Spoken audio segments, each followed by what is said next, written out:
Çok sevindik. 10 sene Bereketi sonra 6 sene 6 sene. 6 sene sonra bize güzel bir kar yağdı. Allah'a çok şükür. He.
Rabbime bin şükürler olsun. Bu günleri de gördük.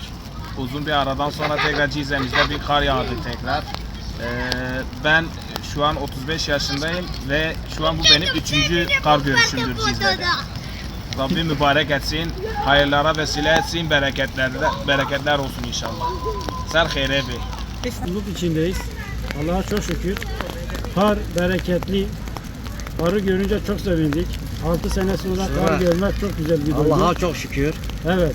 Yani biz kardan dolayı çok memnunuz. Elhamdülillah bu sene de karı gördük.